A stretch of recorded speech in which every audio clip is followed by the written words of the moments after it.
السلام عليكم، كيف حالكم؟ إن شاء الله تكونوا بخير. حياكم الله. اليوم قصة جميلة وفيها عظة وفيها عبرة.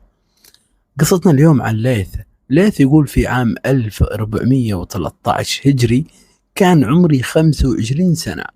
كنت في ريعان شبابي.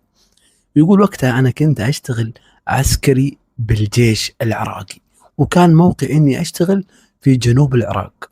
المنطقة اللي أداوم فيها هذه المعسكر حقي تبعد عن بيتي تقريبا 120 كيلو، وقت ودرب طويل ومشوار متعب. ويقول في يوم من الأيام كان عندي شغل في الدوام بالليل، وطلعت من البيت تقريبا الساعة 1 بالليل، وبدأت أدور لي على وسيلة مواصلات توديني. وقفت على الشارع العام أنتظر أي سيارة أو أي واحد يعني مقدم طالع قدام ياخذني معه. تعرفون الليل والسيارات قليلة والشارع شبه فاضي. الرجال يسكن بمدينة يعني ما هو بالعاصمة. عارف بالليل والجو صامت الساعة 1 والجو يخوف. هدوء الشوارع ذا بالليل يخوف ترى. يقول جلست أنتظر وأترقب وعيني على الطريق أناظر أي سيارة رايحة، أي سيارة رادة، أي ليت، أي نور. وكل ما مرت سيارة قلبي يقول يمكن توقف لي، خلني أشر. وأأشر ومد ايدي بس ما أحد يوقف. يقول عارف تلوح كبدي وأنا أنتظر وماكو أي أحد.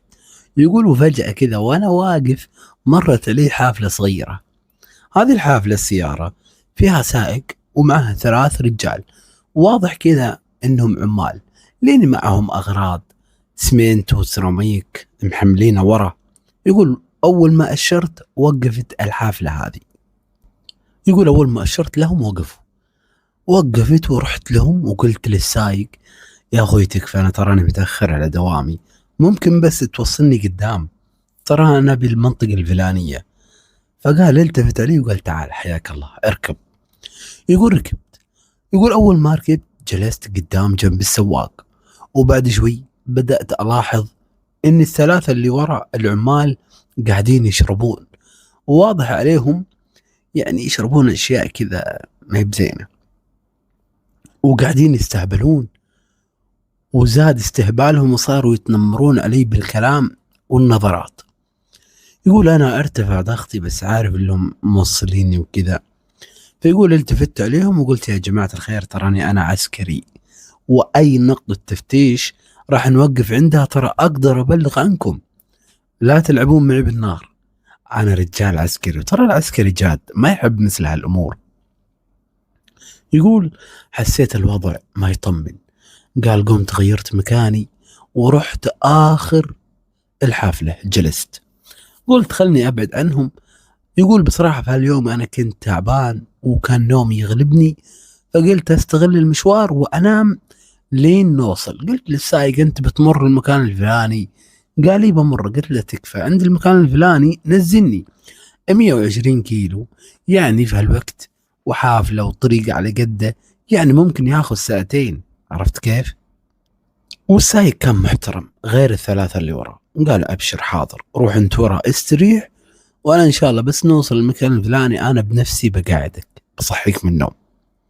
يقول كان نومي يغلبني، فقلت خلني أستغل المشوار وأنام لين نوصل. يقول بالفعل طلعت جلست آخر الباص، وكان جنبي السيراميك وهذا. ويقول أول ما قعدت وعيوني ثقلت وغفيت أنا ونايم، نمت. يقول فجأة وأنا نايم شفت حلم غريب. نايم وشفت شخص جاني في المنام، ما شفت ملامحه لكن زول شخص. بس حسيت أحد يضربني على رقبتي كذا طقة قوية، وقال لي بصوت واضح، قال يا ليث انزل من السيارة، يا ابن الحلال اتركهم وانزل من السيارة الحين، الآن تصحى من النوم وتنزل.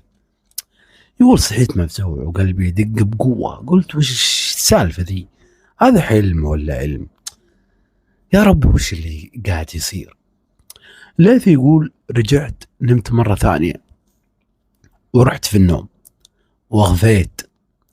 ويقول وانا ونايم ولا بالشخص نفسه يجي في منامي، بس هالمرة صوته أقوى وضربني على رقبتي بقوة وقال يا ليث أقول لك يا ليث اسمع الكلام يا ابن الحلال، أنزل من السيارة الحين. يقول صحيت مرعوب وقلت خلاص ما عاد فيها تردد، والتفت على السواق وقلت له وقفني هنا عندك وقف. السواق والعمال استغربوا وقالوا ها وش عندك هنا؟ المنطقة دي مقطوعة ما فيها أحد ولا فيها شيء، وبعدين انت قايل رايح المنطقة الفلانية وإذا نمت صحوني. قال لا بس أبنزل هنا أنا، فأرجوك نزلني هنية. يقول بالفعل نزلت وشفتهم يمشون بعيد بسيارتهم لين اختفوا عن عيني بسيارتهم. المكان مظلم وموحش. قلت وش البشل يعني اللي بلشني أنا وخلاني أنزل هنية، هذه بلشة ترى. يقول بقيت واقف بنص المكان، مكان مقطوع، لا بيوت لا إنارة ولا حتى ناس، لكن أنا مصمم حاسس إن في شيء الله كاتبه لي في خير. يقول قعدت واقف تقريبا ساعة كاملة، والليل الليل بمنطقة مظلمة وبروحك لحالك ومخيف. يقول السيارات اللي تمر قليلة جدا وأغلبها يخاف يوقف لي، مكان موحش. يقول لي مر علي واحد بسيارة صغيرة وأشرت له ووقف وسلمت عليه وقلت لو سمحت ممكن توصلني قدام. فالرجال كان حلو وذوق وابتسم وقال تفضل اركب حياك. يقول ركبت معه وأنا أحس براحة غريبة، وسألني الرجل باستغراب قال أنت وش قصتك واقف بهالمكان المقطوع بنص الليل؟ أنت أصلا كيف جيت هنا؟ ليث يقول جلست أحكي للرجال اللي ركبني هذا في السيارة الصغيرة. قال أنا والله يا أخوي كنت راكب مع مجموعة عمال، وأثناء ما كنت نايم جاني في المنام واحد وقال لي انزل من السيارة لا تكمل معاهم، وضربني على رقبتي مرتين وحسيت ان الموضوع مو صدفة فقمت ونزلت. فليث حس ان الرجال مستغرب فقال له يمكن كلامي يبان لك غريب بس والله العظيم هذا اللي صار. الرجال التفت علي وكأنه يعني ما صدقني، يعني يمكن اعتبرها سالفة نوم أو تخيلات. فيقول أنا بصراحة ما كنت نايم زين من قبل والإرهاق ذابحني فغلبني النوم مرة ثانية، فقلت لا أبستأذن منك تسمح لي بس أنام. قال ما في مشكلة أنام بس لا تحلم وتطلع تقول لي وقف نزلني. قال لا إن شاء الله خير. يقول نمت جنبها بالسيارة. يقول بعد تقريبا ربع ساعة نص ساعة صحيت على صوت السواق هذا اللي ركبت معه وهو يكبر بصوت عالي يقول الله أكبر الله أكبر الله. يقول أنا انصرعت فتحت عيوني مفزوع والتفت عليه وقلت له خير وش فيك ليه تكبر بهالشكل؟ ليث يقول التفت علي السواق وقال لي يا أخي شوف بعينك السيارة اللي كنت تحكي لي عنها، الحافلة اللي كان فيها العمال والسيراميك اللي أنت كنت ركبها قبل شوي. فرفعت راسي ولا أشوف منظر يهز القلب. الحافلة نفسها متدمرة عند تقاطع، عارف مدعوسة، شاحنة ضخمة تريلا داخلة فيها بكامل قوتها. يا جماعة الخير منظر ما يوصف. عارف خلاص صفيحة، تعرف الصفيح، والجثث متناثرة على الشارع، دماء وأشلاء العمال مرمية، والسيراميك متكسر ومتناثر بكل مكان. والمشهد صعب يخليك تتذكر الموت في لحظة. السواق وهو مكبر يقول سبحان الله سبحان الله، من اللي ينزلك من السيارة؟ من اللي أنقذك؟ سبحان الملك، وش وضعك أنت؟ كيف صارت معك؟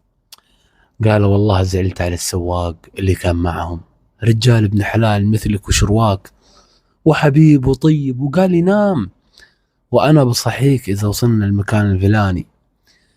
قال ادعي له بالرحمة خلنا نوصل بس أقرب نقطة ونبلغ عن الحادث. فقالوا حنا ماشيين يا ابن الحلال احكي لي انت وش وضعك؟ يقول ما قدرت اتكلم ودموعي تنزل وين لما كذا مسكت حالي وقلت له والله يا أخوي ما أدري وما أعرف إلا أني صليت الفجر اليوم، ومن صلى الفجر فهو في ذمة الله، وأنا دايم أحرص على أذكار الصباح والمساء وأكثر من ذكر الله والدعاء. يمكن هذا من فضل الله ورحمته علي، لعل الله سبحانه وتعالى هو اللي حماني بهالطريقة. والله أنا رجال عادي وبسيط ومثلي مثل أي إنسان، ترى ماني شيخ ولا أنا مطوع، لكن أصلي وحافظ على صلاتي والأذكار وهالأمور. ليث يقول بعد ما شفت المنظر المهول استوعبت أن السيارة اللي أنقذني الله منها راحت خلاص، ولت. السواق اللي معي قال المنطقة مقطوعة، ما نقدر نترك الوضع كذا، فمشينا شوي لين وصلنا لنقطة تفتيش وبلغناهم عن الحادث. على طول رجال الأمن تحركوا وقاموا بالواجب كامل، وصلوا لمكان الحادث، لكن للأسف كان المشهد مؤلم جدا. الظاهر أن كل اللي كانوا داخل الحافلة توفاهم الله، ما بقى أحد.